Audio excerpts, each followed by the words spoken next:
Date आज 18 मार्च 2023। ये सब टॉपिक डिस्कस करेंगे इस क्लास में। फर्स्ट टॉपिक है पेप्टाइड्स। ये प्रीलिम्स के लिए इंपॉर्टेंट है।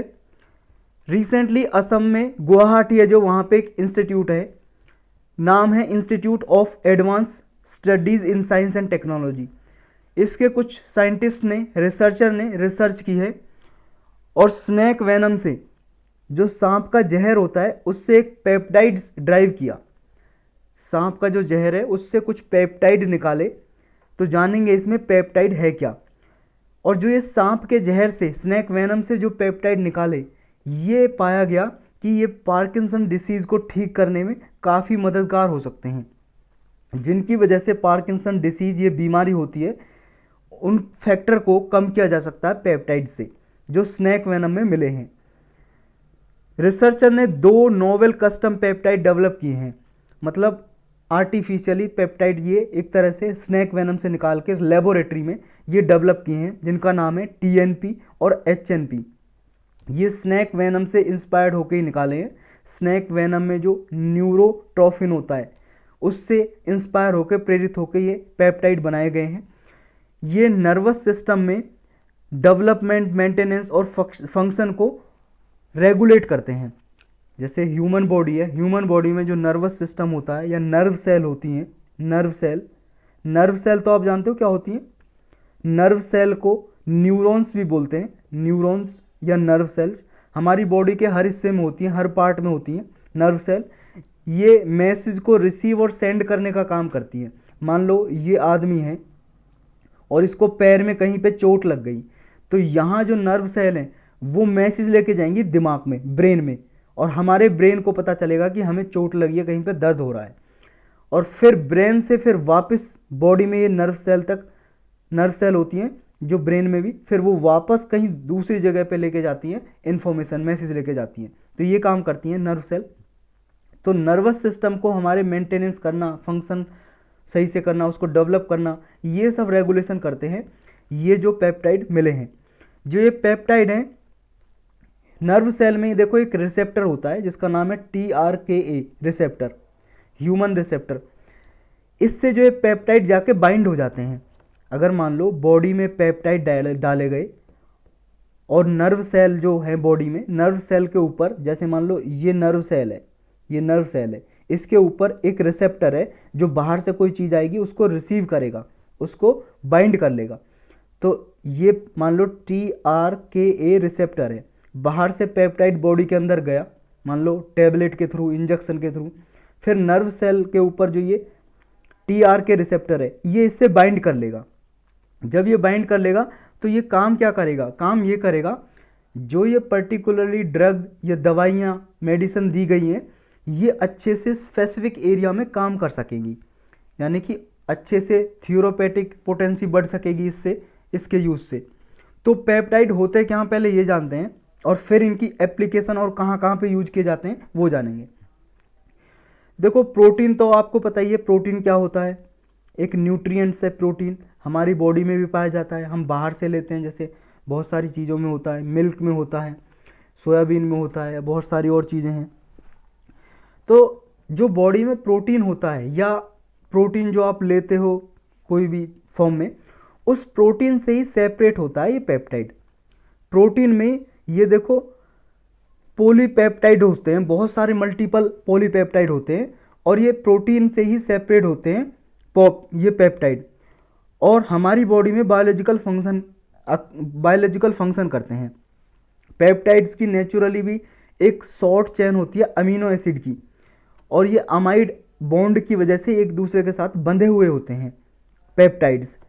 इनमें देखो एंटीबायोटिक्स, हार्मोन्स और भी कई सारे सब्सटेंस हो सकते हैं पेप्टाइड्स में, जो हमारी बॉडी में, लिविंग बींग्स में, बॉडी में, ह्यूमन बॉडी में या एनिमल बॉडी में या बर्ड बॉडी में, किसी में भी बायोलॉजिकल फंक्शन परफॉर्म करते हैं। पेप्टाइड्स का यूज कहाँ कहाँ पे होता है, एप्लीकेशन, ये मोस्ट इंपॉर्टेंट है, ऐसे क्वेश्चन प्रीलिम्स में बहुत बार पूछे जाते हैं। देखो इनका यूज एंटी एजिंग क्रीम में होता है। जो क्रीम पाउडर आप लगाते हो, ये मान लो पाउडर फॉर्म में क्रीम बनाने के लिए यूज हो सकता है। जो एंटी एजिंग, एज को कम करने के लिए जो क्रीम बनाई जाती हैं, जिनसे चेहरे की झुर्रियाँ कम हो जाती हैं, ऐसी क्रीम में ये यूज होता है इनका। और ये कहाँ कहाँ से निकाला जाता है? देखो, ऐसा जो एंटी एजिंग क्रीम में यूज होते हैं पेप्टाइड, ये पाए जाते हैं ओशियन प्लांट्स में। समुद्र में जो पौधे होते हैं, प्लांट्स होते हैं, उनमें पाए जाते हैं। जैसे सी जैस्मिन, ये प्लांट के नाम है जो समुद्र में पाए जाते हैं। सी जैस्मिन, सी फेनल, सी बीट, इनसे ये पेप्टाइड्स निकाले जाते हैं जो एंटी एजिंग क्रीम में यूज होते हैं। पेप्टाइड्स का स्किन को क्योर करने के लिए भी यूज होता है, स्किन को ट्रीट करने के लिए, ठीक करने के लिए। जैसे मान लो स्किन में कहीं पे इंजरी हो गई है, कोई घाव हो रहा है स्किन में, त्वचा पे, या सन डैमेज हो गया है, काली पड़ गई है भाई साहब, उस स्किन को ठीक करने के लिए। या एक्ने लीजन है, एक्ने का मतलब मुहासे, लीजन मतलब मुहासे के जो निशान हो जाते हैं ना, रेड रेड से पैचेज हो जाते हैं चेहरे पे या कहीं स्किन पे, तो उनको ठीक करने के लिए पेप्टाइड्स का यूज किया जाता है। और देखो जो एस्पर्टम होता है ना, एस्पर्टम, ये भी पेप्टाइड का ही बना होता है, सिंथेसाइज्ड पेप्टाइड होता है ये एस्पर्टम। एस्पर्टम क्या होता है पता है आपको? आर्टिफिशियल स्वीटनर भी बोलते हैं इसे। देखो, अगर किसी फूड में चीनी यूज करनी हो, शुगर, चीनी, शुगर, तो शुगर से भी ये 200 गुना ज़्यादा मीठा होता है, स्वीटनर होता है, लिक्विड फॉर्म में होता है लगभग ये एस्पर्टम। अगर मान लो कहीं पे 2 किलो चीनी यूज करनी है, 2 किलोग्राम, और उसकी जगह पे सिर्फ ये 10 ग्राम यूज कर लिया जाए, तो 2 किलो चीनी का काम करेगा एस्पर्टम। बहुत सारे जो मिठाई बनाती हैं शॉप, वो इस एस्पर्टम को यूज करती हैं ताकि उनकी कॉस्ट कम हो सके। 2 किलो चीनी की बजाय ये एस्पर्टम यूज कर लिया जाता है मिठाई बनाने में। नेक्स्ट टॉपिक है स्टेप टू मेक लखपति दीदीज। ये देखो आपका मेंस के लिए इम्पोर्टेंट है, मेनली जीएस पेपर 2 के लिए इम्पोर्टेंट है, और एथिक्स में और आपका एसए में कहीं पे इसका यूज किया जा सकता है। लखपति दीदी का मतलब क्या है? लखपति का मतलब यही जिसके पास 1 लाख रुपए हों, लखपति। तो ये अभी एक तरह से एमओयू साइन किया है, एग्रीमेंट साइन किया है। एमओयू का मतलब मेमोरेंडम ऑफ अंडरस्टैंडिंग या एग्रीमेंट बोल सकते हो। किस किस ने? मिनिस्ट्री ऑफ रूरल डेवलपमेंट ने और मिनिस्ट्री ऑफ हाउस ने, इन 2 मंत्रालय ने ये एग्रीमेंट साइन किया है। और इसने कहा है इस एग्रीमेंट में कि जो दीनदयाल उपाध्याय ग्रामीण कौशल योजना है, इसके अंदर ऐसी महिलाओं को स्किल दिया जाएगा, यानी कि उन्हें कुछ दक्षता दी जाएगी, ट्रेनिंग दी जाएगी, स्किल प्रोवाइड की जाएगी, जिसकी वजह से उनकी जो इनकम है वो लाख रुपए तक पर मंथ बढ़ सके, या एनुअल अर्निंग कम से कम लाख रुपए या उससे ज़्यादा हो। एनुअल अर्निंग जो होती है एक साल में जो कमाते हैं, उनकी जो पूरी कमाई 1 लाख या उससे ज़्यादा हो, इस तरह की उन्हें ट्रेनिंग दी जाए। चाहे उन्हें आयुष हेल्थ केयर सिस्टम की ट्रेनिंग दी जाए ताकि वो आगे किसी और को ठीक करने में उस स्किल को यूज कर सकें और उससे पैसे कमा सकें। तो ये गवर्नमेंट का एफर्ट वुमन को एम्पावरमेंट करने के लिए, रूरल वुमन को एम्पावरमेंट करने के लिए, जो ग्रामीण क्षेत्रों में महिलाएं होती हैं। और इसका टारगेट ये है कि 2024 तक 10 करोड़ सेल्फ हेल्प ग्रुप, ये सेल्फ हेल्प ग्रुप के मेंबर को, यानी कि जो 10 crore self help group member हैं, उनका टारगेट है कि 10 करोड़ सेल्फ हेल्प मेंबर को ये स्किल प्रोवाइड की जाए, ट्रेनिंग दी जाए। और सेल्फ हेल्प ग्रुप तो आप जानते हो क्या होते हैं, ग्रुप ही हैं, ये समूह हैं। मान लो कुछ लोग मिलके आ गए एक साथ, उन्होंने ग्रुप बना लिया, इनफॉर्मल ग्रुप होता है, कोई भी बना सकता है। ये आपस में एक दूसरे की सहायता करते हैं, या फिर मान लो फाइनेंशियल एड भी कर सकते हैं, यानी कि वित्तीय सहायता। मान लो इन्होंने हर महीने सोचा कि 500-500 रुपये हम जमा करेंगे हर महीने। मान लो 20 आदमी आ गए, 500-500 रुपये जमा करेंगे हर महीने, एक आदमी 500, तो 20 आदमी का कितना हो जाएगा? 10,000 एक महीने में हो जाएगा। और फिर ये एक अकाउंट खुलवा लेंगे मान लो बैंक में, जॉइंट अकाउंट सारों का, सेल्फ हेल्प ग्रुप का अकाउंट खुल जाएगा, बैंक में जमा करते रहेंगे। बैंक में सेविंग पे जो इंटरेस्ट मिलता है वो मिलता रहेगा। अब इनको लोन लेना है तो ये अपने ही जो पैसा जमा किया है उससे लोन भी ले सकते हैं, और उससे ज़्यादा भी ले सकते हैं, बैंक सहायता करता है इन्हें लोन देने में। फिर कुछ और करना चाहते हैं कर सकते हैं, या आपने किसी मान लो शादी ब्याह करना है या कुछ और काम करना है, बिजनेस करना छोटा मोटा, उसके लिए लोन ले सकते हैं। मतलब खुद अपनी सहायता करते हैं ये self help group. Next topic है यूरोपियन फ्री ट्रेड एसोसिएशन। ये क्या है? एक ऑर्गेनाइजेशन है। अभी रिसेंटली न्यूज में क्यों है? ये प्रीलिम्स के लिए भी इंपॉर्टेंट है और मेंस के लिए जीएस पेपर 3। अभी न्यूज में इसलिए है इस कंट्री के जो मेंबर कंट्री हैं वहाँ से देखो हम गोल्ड परचेज करते हैं, इंडिया गोल्ड मंगाता है। लेकिन इन कंट्रीज ने, जैसे इसका मेंबर स्विट्जरलैंड है, स्विट्जरलैंड से हम गोल्ड परचेज करते हैं, गोल्ड इंपोर्ट करते हैं। स्विट्जरलैंड का जो हम गोल्ड परचेज करते हैं उस पर कुछ ड्यूटी लगाते हैं, इंपोर्ट ड्यूटी, यानी कि टैक्स लगाते हैं, कर लगाते हैं। तो स्विट्जरलैंड ने ये कहा कि हमारी जो आप गोल्ड पे जो टैक्स लगाते हो, आपके वहाँ पे जाने के बाद वो महंगा हो जाता है और ज़्यादा, तो उस पर आप जो टैक्स लगाते हैं इंपोर्ट ड्यूटी, उसे कम करो। लेकिन इंडिया ने मना कर दिया।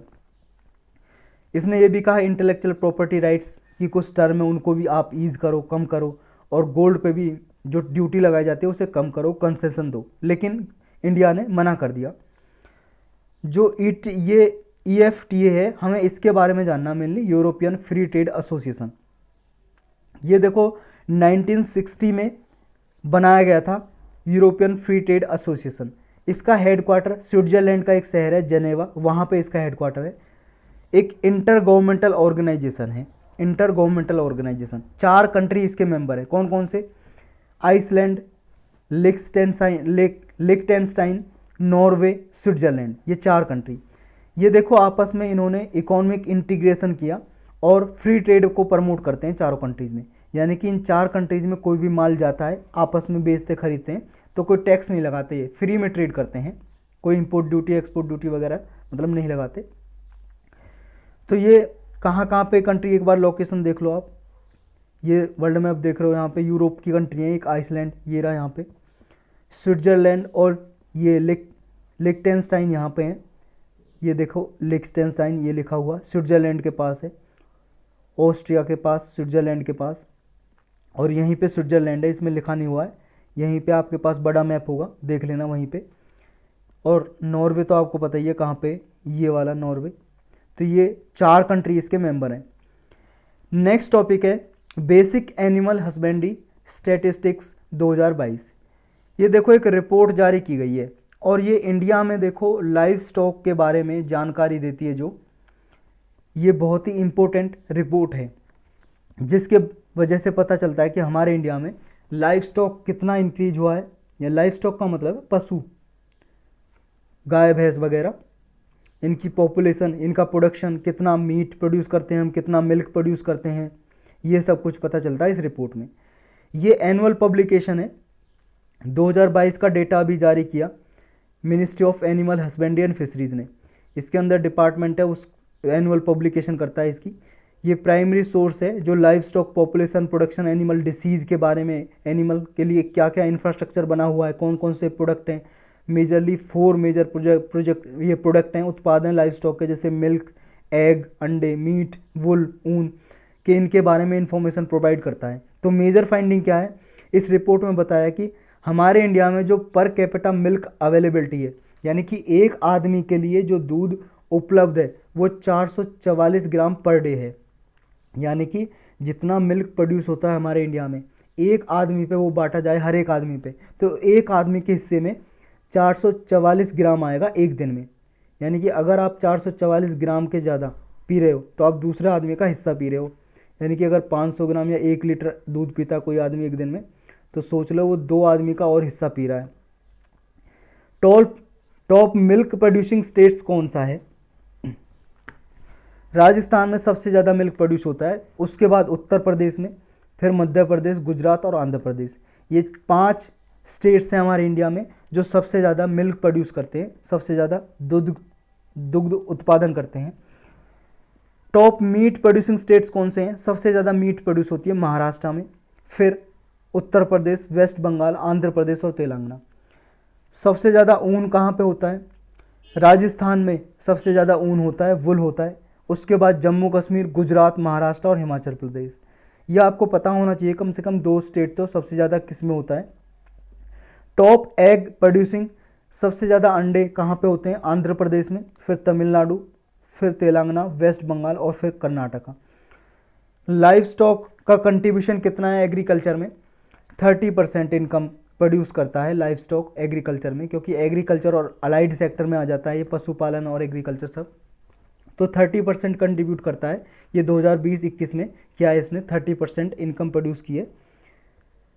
और देखो जो मीट और एग का प्रोडक्शन है वो तो हमारे इंडिया में बढ़ा है इस रिपोर्ट के हिसाब से पिछले साल से, और जो वुल का प्रोडक्शन है वो घट गया, वो डिक्रीज हुआ है। तो ये आपको याद रखना है, 3 चीज़ का ये प्रोडक्शन बढ़ा है, मिल्क, मीट और एग का, और वुल का प्रोडक्शन घट गया है। नेक्स्ट टॉपिक है रीच आउट। रीच आउट देखो प्रीलिम्स के लिए भी इंपॉर्टेंट है, सिर्फ इतना पूछा जा सकता है कि रीच आउट है क्या, और मेंस के लिए भी जीएस पेपर 3 में पूछा जा सकता है। मिनिस्ट्री ऑफ अर्थ साइंस का है, एक तो ये बात आपको याद रखनी है, किसकी ये प्रोग्राम है, अर्थ साइंस मिनिस्ट्री का। रीच आउट का मतलब है research education and training outreach. ये क्या है, कैपेसिटी बिल्डिंग, कैपेसिटी बिल्डिंग के लिए एक प्रोग्राम है। इसका ऑब्जेक्टिव क्या है, टारगेट, ऑब्जेक्टिव का मतलब लक्ष्य। इसमें देखो बहुत सारे रिसर्च डेवलपमेंट एक्टिविटीज जो होती हैं, या इंटरनेशनल ऑर्गेनाइजेशन के साथ कोलैबोरेशन करना हो, या किसी मैन को, इंडिविजुअल को स्किल्ड प्रोवाइड करनी हो, ट्रेनिंग देनी हो, यानी कि कैपेसिटी बिल्डिंग प्रोवाइड करना। कैपेसिटी बिल्डिंग का मतलब यही है कि किसी इंडिविजुअल को, पर्सन को ट्रेनिंग देना, स्किल देना। किसके बारे में स्किल देगा, ट्रेनिंग देगा, अर्थ साइंस के बारे में। तो अर्थ साइंस में ज़्यादा से ज़्यादा रिसर्च हो, डेवलपमेंट हो, इसका टारगेट है ये रीच आउट का। इसमें कई सारी सब स्कीम कंसिस्ट करती हैं, जैसे देखो R&D, research and development in earth science, earth system science, R-, ये स्कीम इसके अंदर आती है रीच आउट के अंदर। एक है आपकी international training centre for operational oceanography, एक है programme for development of skilled manpower in earth system science. इनका सबका टारगेट यही है कि अर्थ साइंस में ज़्यादा से ज़्यादा रिसर्च हो, डेवलपमेंट हो, इनोवेशन हो, और ज़्यादा से ज़्यादा मैन को, इंडिविजुअल को, पर्सन को, एक्सपर्ट को और स्किल ट्रेनिंग दी जाए, ताकि ज़्यादा से ज़्यादा और फर्दर रिसर्च डेवलपमेंट हो। यही टॉपिक थे आज के। कुछ देखो 1 2 3 टॉपिक हैं जो पास्ट में न्यूज़ में रहे थे और अभी भी न्यूज़ में रहे थे, रिसेंटली जो न्यूज़ में रहे थे उनको जानते हैं पहले। एक है Kappaphycus, KAPPAPHYCUS, Kappaphycus alvarezii, Kappaphycus alvarezii, ALVAREZII। ये क्या है, बस आपको इतना पता होना चाहिए ये क्या है। ये रिसेंटली न्यूज़ में था। ये देखो एक सीवीड, जो समुद्र में पाई जाने वाली घास बोल सकते हो, या समुद्र में ऐसा नहीं है सिर्फ समुद्र में ही पाई जाती है, लैंड पे भी होती है। ये सीवीड या एल्गा भी बोलते हैं इसे। ये सीवीड वो समुद्र वाला सीवीड, सी नहीं है, SEEVEED, यानी कि एक खरपतवार होता है, जैसे घास वगैरह होती है, घास के टाइप की होती है ये, और इसे अलगा भी बोलते हैं या सीवीड बोलते हैं, या फिर इसका नाम याद रख सकते हो आप। जनरली तो यही पूछा जाएगा आपसे कि कप्पा फीकस अल्वारेजी क्या है, तो ये याद रखना है, एक इन्वेसिव प्लांट है ये, या इन्वेसिव स्पीसीज। और इन्वेसिव स्पीसीज क्या होती हैं, देखो हमारे इंडिया में अगर कोई नेटिव प्लांट नहीं है या नेटिव कोई स्पीसीज़ नहीं है, हमारे इंडिया का मूल निवासी नहीं है, बाहर से कोई आया है और हमारे जो प्लांट हैं, ट्री हैं, उनको नुकसान पहुंचा रहा है। जैसे मान लो कोई ऐसा प्लांट लगाया, अब यहाँ इस प्लांट के लगाने से जो आसपास के प्लांट हैं उनके लिए न्यूट्रिएंट्स बचा ही नहीं, सारा न्यूट्रिएंट्स सॉइल से इसने खींच लिया, सारा पानी जो मॉइस्चर था सॉइल में वो इसने खींच लिया, बाकी के प्लांट पौधे को नुकसान हो गया, मर गई। तो ऐसे स्पीसीज को बोलेंगे इन्वेसिव स्पीसीज। इसको देखो IUCN ने, जो IUCN है international union for conservation of nature, उसने देखो इन्वेसिव स्पीसीज की लिस्ट में डाला है कप्पा फीकस अल्वारेजी को। तो याद रखना है क्या है ये। एक वाइल्ड लाइफ सेंचुरी है जो रिसेंटली न्यूज़ में थी, ये मेल महादेश्वर, मेल या माले भी प्रोनाउंसिएशन हो सकती है इसकी, मेल या माले महादेश्वर हिल वाइल्ड लाइफ सेंचुरी। ये माले महादेश्वर की पहाड़ियाँ हैं कर्नाटक में, वहाँ पे वाइल्ड लाइफ सेंचुरी लोकेटेड है। तो याद रखना कहाँ पे, कर्नाटक में। एक देखो एलिफेंट से कई बार क्वेश्चन पूछ चुकी है वैसे यूपीएससी, और इस बार बनता है क्योंकि देखो एलिफेंट विस्पर जो डॉक्यूमेंट्री थी उसको ऑस्कर मिला है, उसके बारे में जितनी भी इंफॉर्मेशन है आपको पता होनी चाहिए। तो एक एलिफेंट को कंजर्व करने के लिए इंटरनेशनल एफर्ट है, इंटरनेशनली सारी कंट्रीज प्रयास करती हैं कि एलिफेंट को बचाया जाए। उसके लिए एक प्रोग्राम चला रखा है, माइक नाम का प्रोग्राम। माइक का क्या मतलब है? माइक का मतलब है monitoring illegal killing of elephant, यानी कि जो अवैध तरीके से हाथियों को, एलिफेंट को मार दिया जाता है, उसकी मॉनिटरिंग की जाती है इस माइक प्रोग्राम के अंदर। सारी कंट्री जिनमें एलिफेंट पाए जाते हैं या नहीं पाए जाते, वो सारी कंट्री एक साथ आती हैं और माइक के जरिए इंटरनेशनल एफर्ट करती हैं ताकि एलिफेंट को बचाया जा सके, कंजर्व किया जा सके। तो ये माइक प्रोग्राम किससे रिलेटेड है आपको पता होना चाहिए। तो यही टॉपिक थे आज के।